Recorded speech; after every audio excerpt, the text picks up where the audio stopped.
अस्सलाम वालेकुम नाज़रीन, आज का सच के साथ मैं हूँ नदीम हुसैन। ये जो इंतखाबात होने जा रहे हैं, क्या ये इंतशार की तरफ ले जाएंगे, गलफशार की तरफ ले जाएंगे? इसके नतीजे में सियासी अदम इस्तेकाम जो है वो मज़ीद गहरा होगा, या ये कि सूरत हाल जो है उसमें कोई तब्दीली रूनुमा हो सकती है, कोई मौजज़ा जो है वो रूनुमा हो सकता है। वज़ीर आज़म पाकिस्तान ये कह रहे हैं कि आइन की तशरीह करना सुप्रीम कोर्ट का काम है, आइन रीराइट नहीं कर सकते हैं। लेकिन जो कुछ हम देख रहे हैं, जिस तरह के हुक्मनामे दिए जा रहे हैं, क्या उससे ये नहीं लगता कि सुप्रीम कोर्ट ने वो रोल भी अपने ज़ुम्मे ले लिया है जो उनका नहीं है? सुप्रीम कोर्ट जो है वो एक आइनी इदारा है जहाँ पर आइन की तशरीह के लिए लोग जाते हैं, कानून की हुक्मरानी के लिए जाते हैं। लेकिन ये नहीं हो सकता कि मामलात को उस नहज पर ले जाया जाए जहाँ कानून साजी होती है और जहाँ से हालात और वाक़यात इस नौइयत के पैदा होते हैं कि सुप्रीम कोर्ट के हवाले से सूरत हाल जो है वो इस्तेकाम की तरफ जाए। वही इदारे जो हैं वो चैलेंज होना शुरू हो जाएं, वही इदारे जो हैं खुद को कमज़ोर महसूस करना शुरू कर दें।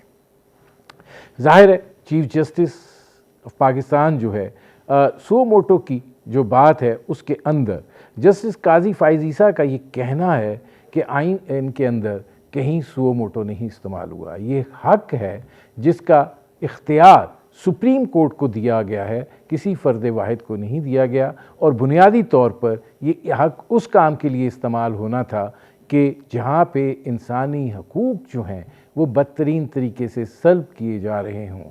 और उन्होंने इस हवाले से मिसालें भी दी और वाज़ह भी किया। लेकिन चीफ जस्टिस ऑफ पाकिस्तान जो हैं वो ये समझते हैं कि ये हक जो है वो उनका है।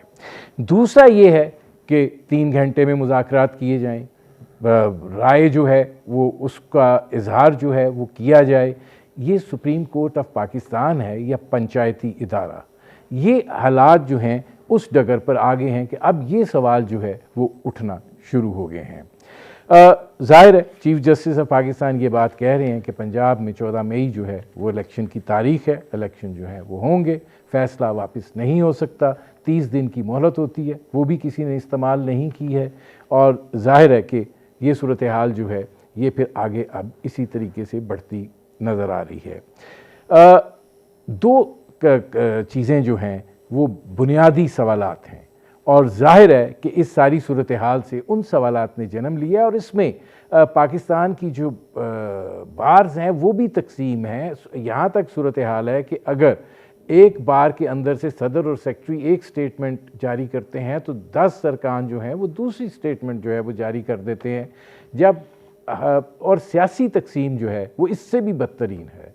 वो तो अब एक ऐसे जगह पे पहुंची हुई है जहाँ पे एतमाद का फुकदान है, जहाँ पे नफ़रत है, जहाँ पे फासले इस हद तक बढ़ गए हैं कि कोई एक दूसरे के साथ हाथ मिलाने के लिए तैयार नहीं है। और जब इसी सोच का इज़हार सुप्रीम कोर्ट के बारे में किया जाए कि वहाँ पे जजेस जो हैं वो हाथ मिलाने के लिए तैयार नहीं हैं, तो फिर जो फ़ैसले आएंगे तो उनका नतीजा क्या होगा? और दूसरा ये कि क्या वजह है कि चीफ जस्टिस ऑफ पाकिस्तान जो है वो दूसरों को तो कहते हैं हट धर्मी का मुजाहरा ना करें, लेकिन ख़ुद वो इस बात से क्यों गुरेज़ा हैं कि अगर इस सारी सूरत हाल पर एक फुल बेंच तश्कील दिया जाता जिसके ऊपर तमाम का इत्तफ़ाक़ राय था, वो उस इत्तफ़ाक़ राय को सुनते, मानते और फिर उसका जो भी फ़ैसला आता वो उसको किसी पर एतराज़ ना होता, उसके नतीजे में को ये ना ख़दशा का इजहार होता कि हम खलफशार की तरफ जा रहे हैं, हम इंतशार की तरफ जा रहे हैं, हम मज़ीद अदम इस्तेकाम की तरफ जा रहे हैं। तो ये वो बुनियादी सवाल हैं जिन पर करेंगे बात। आपका अपने मेहमानों से तारुफ़ करवाते हैं। हमारे साथ मौजूद हैं हारून रशीद साहब, वाइस चेयरमैन है पाकिस्तान बार कौंसिल के। हमारे साथ मौजूद हैं जस्टिस रिटायर्ड शाइख उस्मानी साहब, माहिर कानून हैं। हमारे साथ मौजूद हैं अहमद अवैस साहब, साबिक एडवोकेट जनरल पंजाब रहे। और हमारे साथ मौजूद हैं नवीद मलिक साहब, सदर हैं इस्लामाबाद हाई कोर्ट बार के। शाइख उस्मानी साहब, आप चूँकि जज भी हैं इसलिए आपसे शुरू कर रहा हूँ। ये बात जो की जा रही है कि अदालत का काम जो है वो आइन की तशरीह है, आइन रीराइट करना नहीं है।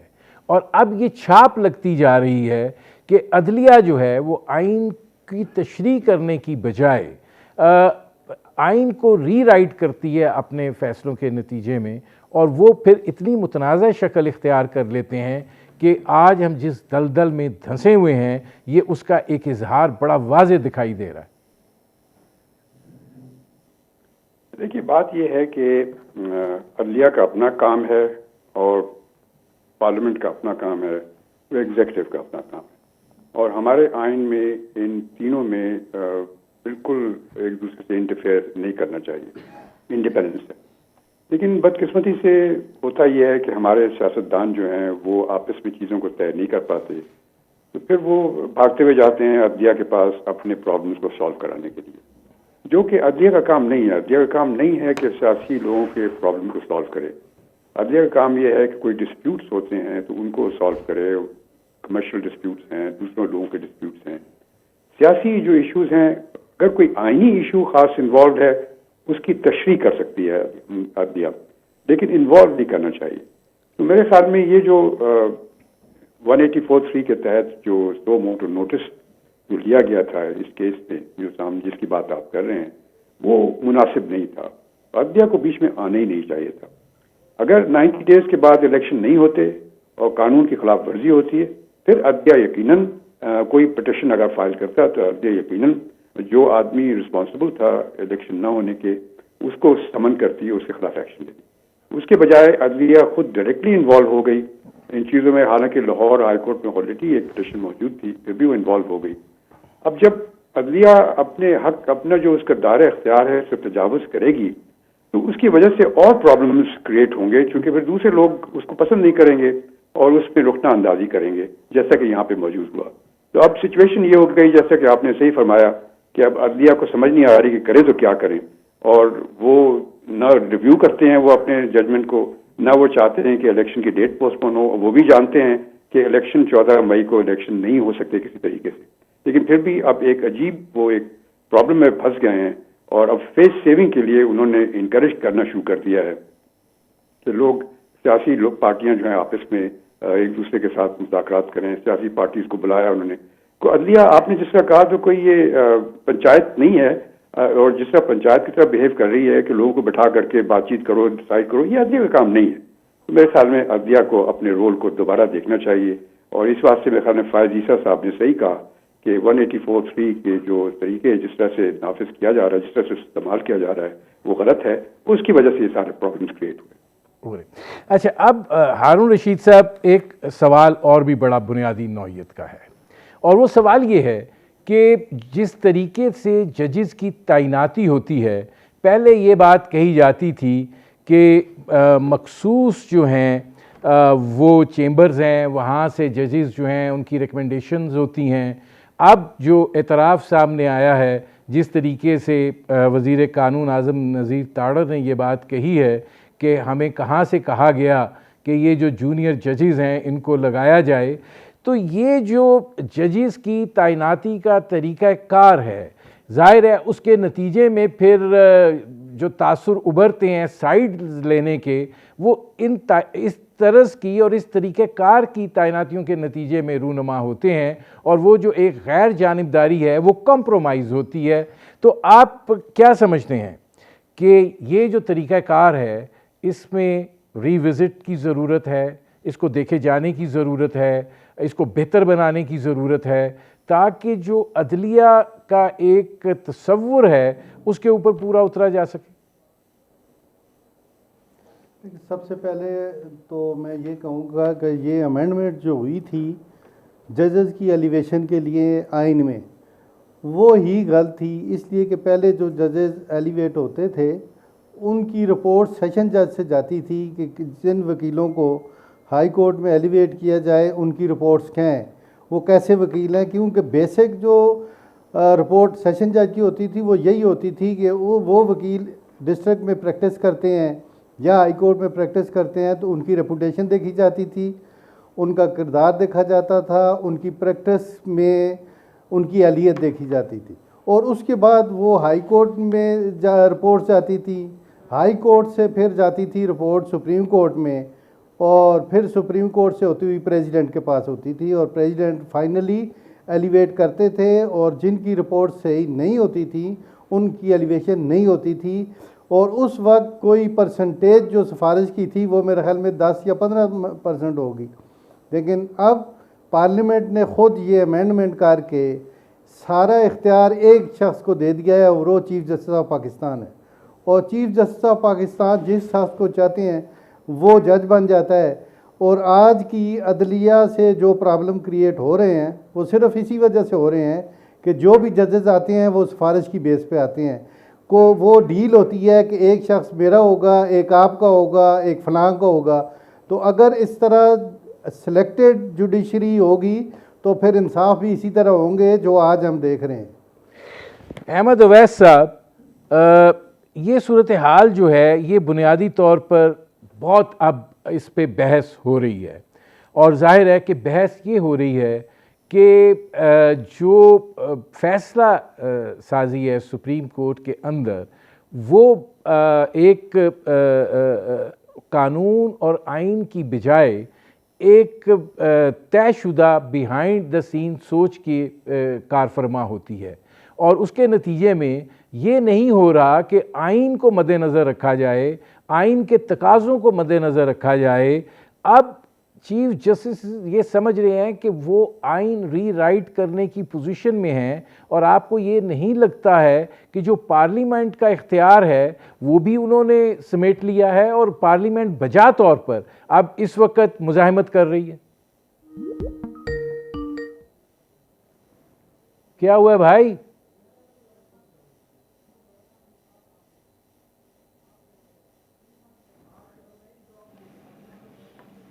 जी अहमद अवैस साहब, आवाज आ रही है? जी आ रही है। सवाल सुन लिया आपने? नहीं, मैंने सवाल नहीं सुना, वो कर दीजिए पहले। वो आपकी ये टेलीफोन कॉल्स आ रही हैं, ये बड़ा मसला है। अच्छा चलें। अच्छा अहमद अवैस साहब, ये फरमाइएगा कि इस वक्त जो अदलिया की सूरत हाल है और जिस तरीके से फ़ैसला साजी हो रही है, उसके अंदर यही गुमान पाया जाता है कि जिस तरीके से जजेस की तैनाती होती है तो फ़ैसला साजी भी पसे पर्दा जो बहुत सारे मामलात होते हैं उसका उसके अंदर अक्कासी जो है वो दिखाई देती है। अब ये जो कहा जा रहा है कि अदलिया के पास आइन की तशरीह करने का इख्तियार तो है, रीराइट करने का नहीं है, और ये जो उन्होंने इख्तियार ले लिया है रीराइट करने का, अब पार्लियामेंट जो है बड़े वाज़िया तौर पे उसकी मुज़ाहमत कर रही है। आप ये समझते हैं कि अब ये दुरुस्त हो रहा है? बिस्मिल्लाहिर्रहमानिर्रहीम। देखिए, बात आपने बड़ा अच्छा सवाल किया है। पहली बात तो मैं आपको ये वाज़ह कर दूं कि ये दुरुस्त है कि आइन को इंटरप्रेट करना जो है, उसको इसकी वजाहत करना, उसकी तशरीह करना, ये अदलिया का काम है, और उसकी आगे अगर उसमें अमेंड करना है कॉन्स्टिट्यूशन को या कोई तरमीम करनी है तो ये काम जो है, रीराइट करना है, ये काम जो है ये पार्लियामेंट का है। लेकिन जो सूरत हाल हमारे सामने है, अदलिया बिल्कुल अपने फ़राइज़ सही अंजाम दे रही है क्योंकि आइन की तशरीह कर रही है, और जहाँ पे भी ऐसी प्रोविजन आती हैं उन्होंने बड़ी अच्छी जजमेंट दी हैं जहाँ उसकी तशरीह की है उन्होंने। अब ये नहीं बताया उन्होंने, ये बात जब शहबाज शरीफ ने वहाँ पे टेबल बजा बजा के और गर्दन हिला हिला के जब ये बात की उन्होंने कि तशरीह करना जो है वो तो अदलिया का काम है और रीराइट करना हमारा काम है, तो उनका काम तो आइन को डिफाई करना है। अगर ये आइन को डिफाइन ना करते तो अब तक ये मसले हल हो चुके होते। इतनी ओपनली, इतनी खुले अल्फाज में तजलील करनी अदारे की और जज साहबान की, और फैसलों को इंटरप्रेट करना और अपने अंदाज में उसको इस्तेमाल करना और सोचना, ये सूरत हाल जो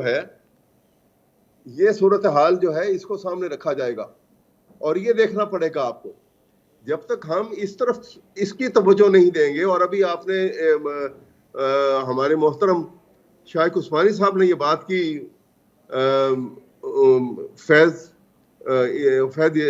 काजी फैज ईसा साहब के हवाले से कि जी उन्होंने कहा है कि 184(3) को तो सिर्फ लिमिटेड पर्पस के लिए इस्तेमाल किया जा सकता है, जैसे वायलेशन ऑफ फंडामेंटल राइट्स।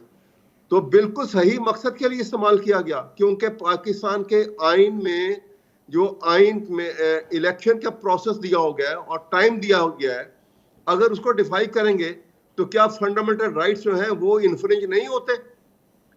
इससे बड़ा इन्फ्रिंजमेंट ऑफ फंडामेंटल राइट क्या होगा कि आपने आइन कह रहा है कि आप इलेक्शन जो है वो shall be held not later than 90 days, और आप कहते हैं कि हमने इलेक्शन करवाना ही नहीं है।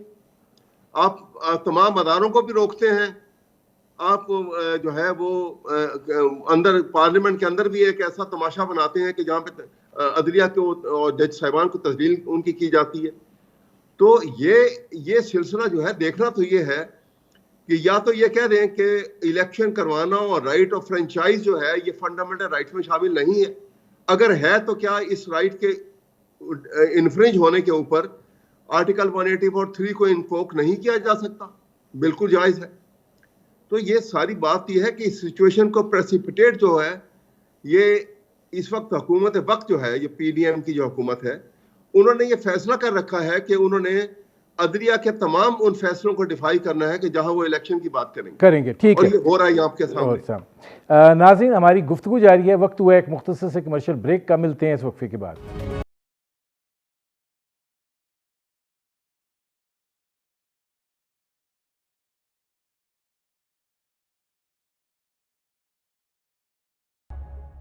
Welcome back. अच्छा, अब नवीद मलिक साहब ये फरमाइएगा कि जाहिर है इस वक्त हम जो अदलिया का रोल है उस पर बात कर रहे हैं। अहमद अवैस साहब ने एक बात की, लेकिन जब आप एक शख्स की मर्ज़ी और मंशा पर असम्बलियाँ डिज़ोल्व कर दें तो क्या आप ये नहीं समझते हैं कि वो पार्लिमानी हकूक़ की ख़िलाफ़ वर्जी है? वो उन लोगों की हक तलफी है जिन्होंने उनको रुकन मुंतखब करके भेजा और अपनी इलाके की सूरत हाल की बेहतरी और अपने मसाइल के हल के लिए भेजा, और वो जाके सिर्फ़ एक शख्स की मर्ज़ी और मंशा के तहत जो है वो वक्त से पहले उस असम्बली को डिज़ोल्व कर देते हैं। तो क्या इसको आप इंसानी हकूक़ का मसला नहीं समझेंगे? बिल्कुल सही है नदीम साहब। देखें, ये जो पिछले कुछ अरसे से चल रहा है, माजरत के साथ तमाम सियासी पार्टियों से, कि आप बगैर किसी वजह के आप 2 सूबाई असम्बलियाँ जिद और अना में आके तोड़ दें, और उसके बाद फिर जब ज़िमनी इलेक्शन हो और उसमें भी एक ही शख्स तमाम सीटों पे खड़ा हो, और फिर अगर वो जीत जाए तो फिर वो अगर 9 सीटें हैं तो 8 से विड्रा करे और फिर दोबारा इलेक्शन हो, ये सारी चीज़ें जो हैं ये माजरत के साथ ये इस बात की तरफ इशारा करती हैं कि शायद कोई जमहूरी सिस्टम चलने ही नहीं देना चाहते। अब आप देखें ना कि एक आज शायद पिटीशन वो सुप्रीम कोर्ट में लगी हुई है कि वो असम्बलियों को बहाल किया जाए और 5 साल पूरा करने का मौका दिया जाए। देखते हैं सुप्रीम कोर्ट उस पर क्या फैसला देती है। लेकिन जो बिला वजह असम्बलियाँ तोड़नी है उस पे पॉइंट पे भी देखना चाहिए था, और वही सुप्रीम कोर्ट के बाकी जजेस ने, जैसे जस्टिस अतर मनीला साहब हैं, और उन्होंने इस बात की तरफ इशारा किया। बल्कि उन्होंने तो यहाँ तक भी कहा कि जिन लोगों ने असम्बलियाँ तोड़ी हैं, इलेक्शन का खर्चा भी फिर वो वही बर्दाश्त करें, कि बगैर किसी वजह के असम्बलियाँ तोड़ के और फिर वो कहें कि इलेक्शन कराएं, तो स्टेट फिर उसका खर्चा क्यों बर्दाश्त करे? देखिए सर, बाकी जहाँ तक आर्टिकल 184(3) का ताल्लुक है, उस हवाले से मैं बिल्कुल जस्टिस काजी फायज ईसा साहब की बात से मैं कहता हूँ बहुत दुरुस्त उन्होंने कहा कि जब आप सुप्रीम कोर्ट रूल्स में, जब आप सुप्रीम कोर्ट की डेफिनेशन देखते हैं, तो वहां पे सुप्रीम कोर्ट की डेफिनेशन है चीफ जस्टिस साहब और तमाम जो ऑनरेबल सुप्रीम कोर्ट के जजेस हैं, और आर्टिकल 184 चीफ जस्टिस साहब का लफ्ज़ इस्तेमाल नहीं, सुप्रीम कोर्ट का लफ्ज़ इस्तेमाल हुआ है। तो ऐसा ये इख्तियार तमाम सुप्रीम कोर्ट के पास है। तो इशू ही यहाँ से शुरू हुआ, और जब वो कोई कानून बनाया उन्होंने कि इसको रेगुलेट किया जाए, supreme court practice and procedure bill जब बनाया गया जो पार्लिमान का काम है, तो उस बिल को अभी वो तकमील के मराहिल में है, तो उसमें भी स्टैंडिंग ऑर्डर आ गया। मैं ये समझता हूँ कि हम लोग जो है अदलिया का काम करने वाले लोग हैं, और हम वो रूल ऑफ लॉ के लिए और आईन पारदर्शी के लिए और जो है सुप्रीमेसी ऑफ द कॉन्स्टिट्यूशन के लिए हम लोगों ने कुर्बानियां दी हैं। जब इस पे कोई हर्फ आता है तो जो कंसर्न वकला है उनको तकलीफ होती है। देखिए, हमारा किसी सियासी पार्टी से ताल्लुक नहीं है। जिन वकला का सियासी पार्टियों से ताल्लुक होगा वो जरूर अपनी सियासी पार्टियों के हक में बोलेंगे, और चाहे सही है चाहे गलत है उसकी अपनी इंटरप्रिटेशन करेंगे। लेकिन हम जो लोग हैं, जिन लोगों का किसी सियासी पार्टी से ताल्लुक नहीं है, हमें वो दुख भी होता है और तकलीफ भी होता तकलीफ है, भी होती क्योंकि है। सुप्रीम कोर्ट हमारा जी। इदारा है। जब लोग बिला वजह सुप्रीम कोर्ट पे फिर उंगलियां उठाते हैं, उसके हवाले से बातें करते हैं, तो उस हवाले से सुप्रीम कोर्ट ने बिला वजह अपने आप में इस मामले में मुलव्वस किया। मुलविस किया। देखिए कोई जी, मैं आता हूँ नवीद मलिक साहब। अच्छा, अब इसमें हारून रशीद साहब ये फरमाइएगा कि जो तरीक़ाकार इख्तियार हुआ है, अदालती तरीक़ाकार जो इस वक्त चल रहा है, उसके अंदर एक और बड़ा इज़्तिराबी कैफियत पैदा होती है जब पार्लियामेंट जो है वो एक कानून साजी करती है, वो कानून भी नहीं बनता, उस पर हुक्म इम्तनाई आ जाता है। फिर ये जो 3 बेंच का तसव्वुर है, जिसको फिर एक बड़े कैनवस के ऊपर हम ख्याल बेंच करार दे दिया गया, जब इस नौइयत के फ़ैसले आते हैं तो काजी फ़ाइज़ ईसा साहब का एक और भी जो उन्होंने सेमिनार से खिताब किया, उन्होंने बात की, उन्होंने कहा कि जो बांग्लादेश बना वो बुनियादी तौर पर अदालती फ़ैसले का नतीजा था, और उन्होंने जस्टिस मुनीर का हवाला दिया। अब आप क्या समझते हैं कि ये जो बेंच की तश्कील है या ये जो दीगर मामलात हैं, अब इसके ऊपर क्यों नहीं कानून साजी इस नौइयत की चैलेंज होती है कि जहाँ पर ये दिखाई दे कि सूरत हाल जो है वो मुनासिब होगी, गैर जानिबदार होगी? देखना, जो आज सुप्रीम कोर्ट पे क्रिटिसिज्म हो रहा है वो सिर्फ इसी वजह से हो रहा है कि ये सुप्रीम कोर्ट अपने अदारे को यानी को आइन और कानून के मुताबिक चलाने में कुछ खामियां नज़र आई हैं। जिस तरह ये बेसिक राइट है कि जो भी बेंच बने तो वो सुओ मोटो अगर इनिशिएशन होती है तो उसमें चीफ जस्टिस साहब को एक्शन लेना चाहिए। अगर ये प्रोवाइडेड है नहीं है कहीं, जिस तरह काजी फ़ाइज़ ईसा साहब ने कहा है कि वो पूरी सुप्रीम कोर्ट है, पूरी सुप्रीम कोर्ट का मतलब है कि कोई भी जज साहब सुओ मोटो एक्शन ले सकती है। लेकिन अगर चीफ साहब ने जो इस मैटर में सुओ मोटो एक्शन लिया है उसमें 2 जजेस की रिकमेंडेशन पे लिया है, और फिर वही 2 जजेस सुओ मोटो के बेंच में भी बैठे हुए थे, जिसमें फिर आपने ऑडियो भी देखी होगी जिसमें एक जज साहब ने एक सियासतदान से बातें की और वो आज तक उसका डिनाइल नहीं हुआ। इसी तरह फिर एक हमारे सुप्रीम कोर्ट के सदर हैं, वो अपना बेंच फिक्स करवा रहे हैं, वो भी एक पॉलिटिकल पार्टी का हिस्सा बने हुए हैं। और ये सारी चीज़ें जो हैं, इन सारी चीज़ों से सुप्रीम कोर्ट को निकलना चाहिए। सुप्रीम कोर्ट में और भी सीनियर जजेस थे, उनको बेंच का हिस्सा होना चाहिए था। हमारी bar council, Pakistan bar council ने पहले दिन से ये नुक्ता उठाया हुआ है कि सुप्रीम कोर्ट का अगर जो बेंच बनता है वो 2 जजेस के अलावा 13 जजेस पे मुश्तमिल करके बना दें। फैसला जो भी करेंगे लायर्स कम्युनिटी भी उसे तस्लीम करेगी और कौम भी तस्लीम करेगी। सब वो एक बात भी, हालांकि पाकिस्तान बार कौंसिल ने रिक्वेस्ट की थी कि हमें सुना जाए, तो चीफ साहब ने कहा अभी हम आपको नहीं सुनते। और इसी तरह बाकी मामलात में चीफ साहब ने जो भी इलेक्शन से मुतल्लिक़ आज तक एक्शन लिए हैं उनसे इंतशार फैला हुआ है।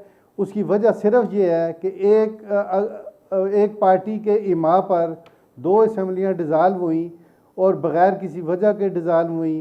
दोनों सूबों में उसी पार्टी की हुकूमत थी, उन्हीं के वज़ीर थे, उन्हीं के वज़ीर आला थे, तो उन्होंने ग्राउंड्स को ही नहीं दिया कि हम असम्बलियाँ क्यों डिज़ाल्व कर रहे हैं, और वो इंतशार का बायस बने।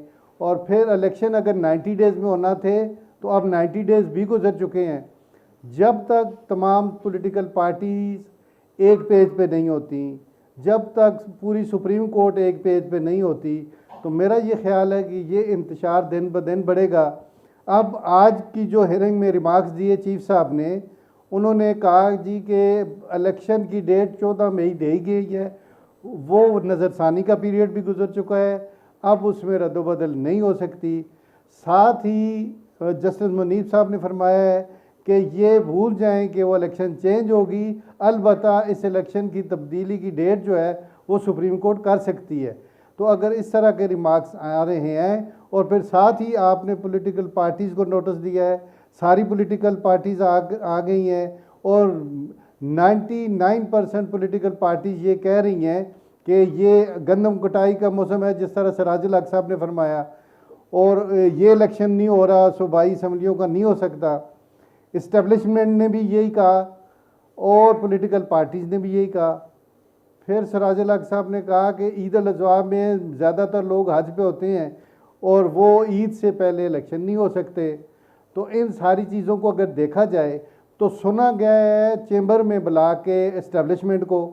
इस्टेब्लिशमेंट ने अपनी ओपिनियन दी है जी कि हालात ऐसे हैं कि ये इलेक्शन नहीं हो सकता, इलेक्शन एक दिन हो जाए, इसलिए कि फ़ौज भी बिज़ी है और पंजाब पुलिस जो है वो 11,000 जो पुलिस के बंदे हैं वो कच्चे के इलाके में ऑपरेशन में मसरूफ़ हैं और इस तरह के हालात हैं, इलेक्शन नहीं हो सकता।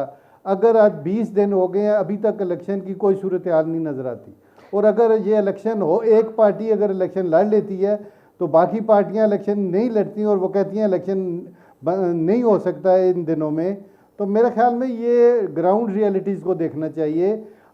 जहाँ तक 90 दिन की बात है वो ऑलरेडी हो चुकी है। अब इस तरह के फैसले किए जाएं ताकि वो कौम को और पसंद हो और अदलिया की भी इज़्ज़त में बहाली हो और अदलिया की इज़्ज़त हो।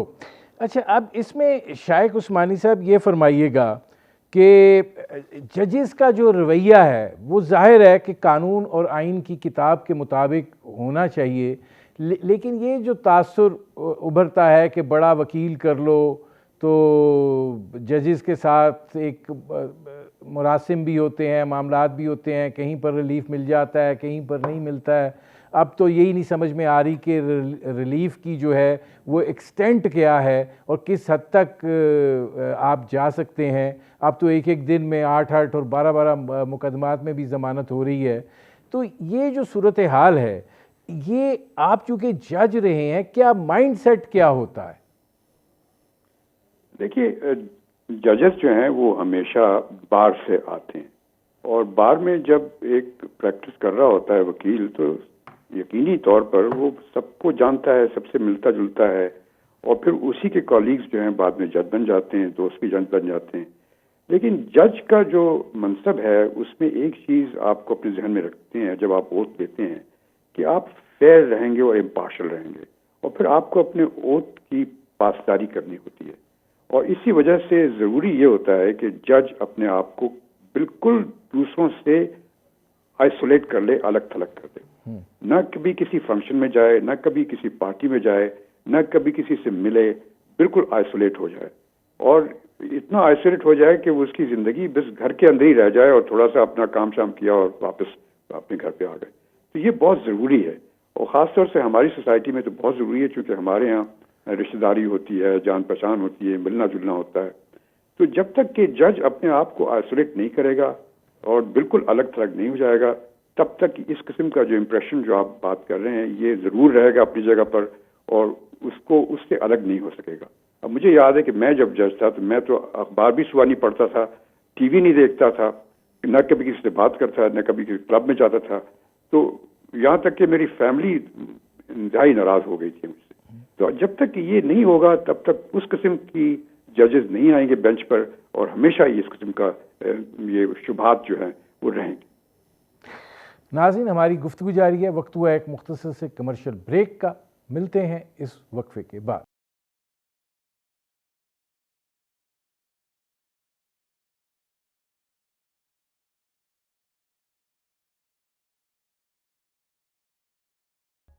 Welcome back.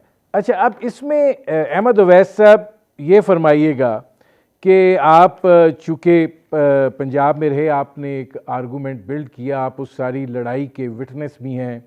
63A जिस तरह रीराइट हुआ, पंजाब में जिस तरीके से हुकूमत बनी, फिर उसके बाद जिस तरीके से असम्बलियाँ जो हैं डिज़ोल्व की गई, आप ये बात एक तरफ तो कह रहे हैं, लेकिन क्या आप दूसरी तरफ ये नहीं देखते कि अगर एक आदमी इस्तीफ़ा भी देता है तो वो उसके अंदर एक जवाज़ मुहैया करता है कि मैं इसके तहत इस्तीफ़ा दे रहा हूँ, या अगर एक आदमी को निकाला जाता है तो उसको बताया जाता है कि ये वजूहात हैं जहाँ पे आप को निकाला जा रहा है। यहाँ पे आप एक पाकिस्तान के सबसे बड़े सूबे की असम्बली तोड़ने जा रहे हैं, उसके बाद आप खैबर पख्तूनख्वा की असम्बली तोड़ने जा रहे हैं, और आप ये ज़हमत भी नहीं गवारा करते हैं कि आप ये बताएं कि क्यों तोड़ने जा रहे हैं। क्योंकि आपकी ज़िद है, आपकी अना है, आपको ये पता है कि शायद आप मकबूल हैं, और अगर आप इस वक्त इलेक्शन में जाते हैं तो फिर आप दोबारा वापस आ जाएंगे,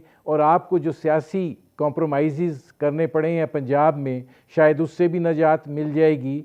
तो ये क्या, ये बुनियादी हकूक़ की खिलाफवर्जी नहीं है? आपने अच्छा सवाल किया है। मैं पहले आपके सवाल का जवाब दूंगा और फिर हमारे हारून रशीद साहब ने और मोहतरम जस्टिस शाइक उस्मानी साहब की जो गुफ्तगू थी उसका भी मैं कोई जवाब दूंगा।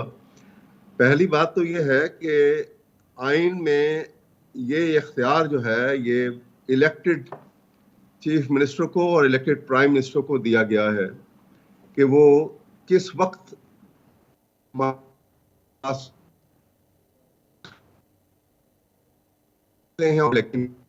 कह सकते हैं। ये प्रोविजन आइन में मौजूद है, इसलिए इसमें कोई गैर आइनी कदम नहीं उठाया गया। दूसरी बात जो बहुत इंपॉर्टेंट है इसके अंदर कि असम्बलियां को जब तोड़ा जाता है तो उसमें ये बिला जवाज नहीं था। या आपने कहा ना कि ये वजह इमरान खान की शायद उसकी क्योंकि ये इसमें मर्जी थी और वो चाहते थे कि ये तोड़ जाए तो वो नहीं चाह रहे थे और वो टूट गई। ये बात ऐसी नहीं थी। बात ये थी कि जब से ये पीडीएम की हुकूमत आई, इस कदर पाकिस्तान की इकॉनमी तबाह हुई कि जब इन्होंने इक़्तिदार संभाला था तो ये रिकॉर्ड के ऊपर है 11 बिलियन डॉलर उस वक्त फॉरेन एक्सचेंज के रिजर्व थे पाकिस्तान के। और जिस वक्त ये असम्बलियों के तोड़ने की बात हो रही थी उस वक्त 1 बिलियन के से भी नीचे जा चुके थे। ये इकॉनमी की तबाह हुई की सूरत में हम सिर्फ इसलिए बैठे रहें कि जी इनकी मुद्दत पूरी हो जाए और मुल्क जो है वो भाड़ में चला जाए। ये सोच गलत है। नेशनलिस्ट सोच होनी चाहिए, डिस्पैशनेट होकर हमें मुल्क के लिए सोचना चाहिए। इस वजह से उन्होंने रिजॉल्व किया था कि जब IMF आपको 1 साल से लारे पे लगाया हुआ उसने और कुछ नहीं दे रहा, इसलिए कि वो किसी ऐसी हुकूमत के साथ बात करेगा जिसकी ओनरशिप होगी। इस हुकूमत की ओनरशिप कोई नहीं है, इसलिए वो 1 साल से उसने आहिस्ता आहिस्ता बातें कंडीशनैलिटीज अपनी बढ़ाते चले जा रहे हैं और वो दे कुछ नहीं रहे हैं। जब किसी हुकूमत की ओनरशिप होगी कि 5 साल के लिए एक हुकूमत आई है और वो एक जिम्मेदार हुकूमत है, वो किसी की भी हुकूमत हो, तो देखिए IMF आपसे एक मुख्तलिफ तरीके से डिफरेंट अंदाज के अंदर आपसे बात करेगा और उसको ये जो है उसके फ्रूटफुल रिजल्ट भी आएंगे। अब दूसरी बात एक बड़ी आपने ये की जजेस की ओथ की बात, आपने ओथ की बात की, तो जज साहबान ये देखिए, जज साहबान तो अपनी ओथ की पासदारी अभी तक आप देखिए बाय एंड लार्ज ज्यादा बेहतर अपने ओथ की पासदारी करते हैं as compared to the politicians. हर जज जो है वो अपने ओथ में कहता है कि I will preserve, protect and defend the constitution of Pakistan, और फिर ये भी कहते हैं कि I will not let my personal interest to influence my official functioning. और आप देखिएगा कि जज साहबान बारिंग एक आध एक्सेप्शन जिसमें काजी फायद ईसा के मुतालिक मैं बात करूंगा अभी आपसे, ये इसकी पासदारी करते हैं। क्योंकि अगर फंडामेंटल राइट्स जो है वो एग्जीक्यूटिव प्रोवाइड नहीं करती है, आर्टिकल 5 में जहां पे सोशल कॉन्ट्रैक्ट है कॉन्स्टिट्यूशन और उसके तहत ये सरेंडर कर दिया हर पाकिस्तानी ने अपने राइट्स को, तो ये राइट्स अगर एग्जीक्यूटिव प्रोवाइड नहीं करती, क्या ये जिम्मेदारी नहीं है आइन के कसम खाने के बाद कि वो जुडिशरी जो है वो सुप्रीम कोर्ट और हाई कोर्ट के जज साहबान जो हैं वो उनका ख्याल करें और प्रोवाइड करें पब्लिक को। अब देखिए काजी साहब ने ये कहा, वो चले गए वहां पे जो एक कन्वेंशन थी जो कन्वर्ट कर दिया उन्होंने नेशनल असेंबली के सेशन को कन्वेंशन के अंदर, और काजी साहब वहां चले गए, उनको बिठा के जजिस की तस्लील की गई, ऐसे रिमार्क्स दिए गए, ऐसी बातें की गई सुप्रीम कोर्ट के मुतालिक और जज साहबान के मुतालिक, और वो आराम से सुनते रहे बैठ के। ये क्या तरीकेकार, आप अभी कैसी खूबसूरत बात की थी काजी इन्होंने शाइक उस्मानी साहब ने कि जब वो जज थे तो वो तो पढ़ते भी नहीं थे अखबार भी और कई सुनते भी नहीं थे खबरें भी, और कहीं किसी महफिल में नहीं जाते थे, बिल्कुल अलग थलग रहते थे ताकि इंसाफ के मामलात में वो कहीं भी इन्फ्लुएंस फील ना करें अपने आप को। तो ये उसकी ये उसकी जी, मैं अहमद उवैस साहब आता हूँ। अंदाज बदलना पड़ेगा जी, अहमद उवैस साहब मैं आता हूँ। एक बात सुन लीजिए, एक बात और बड़ी, ये मेरी बात सुन लीजिए, एक बात जी, बड़ी जी। जरूरी है। और वो अभी बात की गई कि ईस्ट पाकिस्तान की अलहदगी जो है वो कहा गया, यहाँ पे अभी उन्होंने ये बात की थी अभी गालिबन नवीद साहब ने कि जी वो तो ये जस्टिस मुनीर का फैसला उसकी ये बुनियाद, मैंने उनका रेफर उसकी किया है, ये मैंने रेफर किया है उनकी बात। मैं आता हूँ अहमद उवैस साहब आपकी तरफ। अब इसमें नवीद मलिक साहब ये फरमाइएगा कि जब ये सिलेक्टेड जस्टिस की बात हो रही हो तो ये तासुर कैसे बदला जा सकता है? लेकिन बड़े अरसे से हम सब लोगों की जो वकला कम्युनिटी है, हमारी बहुत अरसे से, जब से ये इशू शुरू हुआ तब से ऑनरेबल सुप्रीम कोर्ट से ये रिक्वेस्ट थी कि ये तासर जो है ये बाहर आ रहा है कि सुप्रीम कोर्ट में भी सुप्रीम कोर्ट एक खास शायद पार्टी को अकोमोडेट कर रही है, लिहाजा इस तासर को जायल करने के लिए आप फुल कोर्ट बना दें। फुल कोर्ट के जो भी डिसीजन होगा वो तमाम सियासी पार्टियों को भी कबूल है, उनकी डिमांड भी है, और इस तरह सुप्रीम कोर्ट की साख भी बरकरार रहेगी और कोई उंगली भी नहीं उठाएगा कि किसी खास पार्टी को शायद उसकी तरफ ज्यादा मामला है या उसको अकोमोडेट करने की कोशिश की जा रही है। आपको इसका जवाब सुन लीजिए। अगर ये बात दुरुस्त होती सर, तो एक मैं अहमद उवैस साहब आपके पास आता हूं, उनको बात मुकम्मल कर लेने दे, मैं आपके पास आता हूं। कैसे किया गया जी, जजमेंट से, ठीक है। ये सुप्रीम कोर्ट की जजमेंट से वो हुकूमत जो है वो इनके पीडीएम की, लेकिन मैं एक बात ये तो अगर आप ये बात दुरुस्त होती, ये कैसे होता? जी जी नवीद मलिक साहब, मैं अभी आपको बता दूं कि फिर मैं तो वैसे सियासी मामलात में नहीं पढ़ता, कोशिश यही होती है कि, लेकिन आप देखें कि आपको आइन के 90 दिन पंजाब में ही नजर आ रहे हैं। अब केपीके के भी तो असेंबली टूटी हुई है, उसके भी तो 90 दिन गुजर चुके हैं, उनमें क्या आइन पाकिस्तान का इतलाक नहीं होता? तो पंजाब में ही ये खास तसर क्यों है कि पंजाब में ही इलेक्शन किए जाएं और पंजाब में ही 14 मई को हर सूरत में इलेक्शन हो? इसके पीछे क्या मसले कार फरमा है? क्यों? तो मैं बता क्या दूं आप पंजाब में चाहते हैं? केपीके में तो आपको फिर वो इशू नहीं है, तो केपीके में भी तो 90 डेज के अंदर होना चाहिए। जब सुप्रीम कोर्ट आप लेते हुए, आप 100 वोटर लेते हुए जो इलेक्शन कमीशन के इख्तियारात हैं, देखिए सेक्शन 57 इलेक्शन एक्ट के तहत इलेक्शन शेड्यूल देना इलेक्शन कमीशन का काम है। जब इलेक्शन कमीशन का काम भी इलेक्शन शेड्यूल भी सुप्रीम कोर्ट दे देती है, तो फिर केपीके के भी आप इलेक्शन की डेट दे देते, ताकि ये तसर तो ना जाता कि कम अज कम एक सूबे पे आइन का इतलाक हो रहा है और एक पार्टी को अकोमोडेट करने के लिए इलेक्शन कराए जा रहे हैं, किसी और तरफ नहीं जा रहे। हमारा तो नॉर्मली ये होता है कि हम तो ये कहते हैं कि सुप्रीम कोर्ट की साख का सवाल है कि ये तासर न जाए कि सुप्रीम कोर्ट किसी की तरफ माइल है। एक ऐसा डिसीजन है, फुल कोर्ट का डिसीजन है, तो तमाम सियासी पार्टियों को वो हो काबिल कर। अच्छा हारून रशीद साहब, आप ज़रा ये फरमाइएगा कि अब ये इस्तराब तो है और जुडिशरी के बारे में सवालात भी अब उठ खड़े हुए हैं, पार्लियामेंट में इसके ऊपर बहस भी हो रही है, कायमा कमेटियों के इजलास में भी इस हवाले से जो है बड़ी जिसे कहते हैं जारहाना गुफ्तगू पॉलिटिकल लीडरशिप कर रही है, जो इससे पहले नहीं हुई थी। और ये बात कही जा रही है कि जुडिशरी जो है वो ग्रेजुअली जो एग्जीक्यूटिव के इख्तियारात है उसको अज्यूम कर रही है। अब ये जो सूरत हाल है, आपको क्या लगता है कि हम एक नई महाजराई की तरफ भी बढ़ रहे हैं? सुप्रीम कोर्ट ये कह रही है कि इलेक्शन 14 मई को ही होंगे, और अगर 14 मई को होंगे तो फिर पॉलिटिकल पार्टीज़ को नोटिस ही नहीं होना चाहिए था, फिर उनको सुनना ही नहीं चाहिए था। और बाकी जो स्टेक होल्डर्स हैं, इलेक्शन कमीशन है, इस्टेब्लिशमेंट है, पार्लियामेंट है, वो भी एक अपने अपने एतराज़ात पे कायम हैं। तो फिर मैं नहीं समझता कि ये सूरत हाल को बेहतर होगी, ये इंतशार की तरफ ही जाएगी। अच्छा शाइख उस्मानी साहब, ये फरमाइएगा कि आपको लगता है कि अब पार्लियामेंट और जुडिशरी के माबैन ये जो एक फ़िज़ा क्रिएट हो गई है, ये अब रसाकशी आगे बढ़ेगी? देखिए अभी जो स्टेटमेंट्स आई हैं चीफ जस्टिस साहब की, जिसमें उन्होंने कहा है कि 14 मई की तारीख आगे नहीं बढ़ेगी, तो जी, ये सही कह रहे हैं साहब कि ये अगर आपने ये स्टेटमेंट दे दी तो ये बातचीत करने की ज़रूरत ही क्या थी, क्योंकि सारा मकसद यही है पीडीएम का कि वो इलेक्शन की डेट एक्सटेंड हो जाए, 14 मई ना रहे। और जिस तरह से हालात जा रहे हैं और ख़ास तौर से कि बैलेट पेपर्स भी अभी तक नहीं प्रिंट हुए, तो 14 मई की तारीख तो ऐसी है कि मेरे ख्याल में उस पर इलेक्शन होना पॉसिबल नहीं है।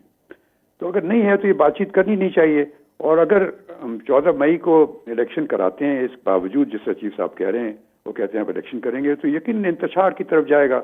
और अगर फर्ज की इलेक्शन हो भी जाते हैं तो उसको कोई एक्सेप्ट नहीं करेगा, और फिर उसके बाद इलेक्शन के बाद भी इंतशार होगा, तो क्या फायदा होगा।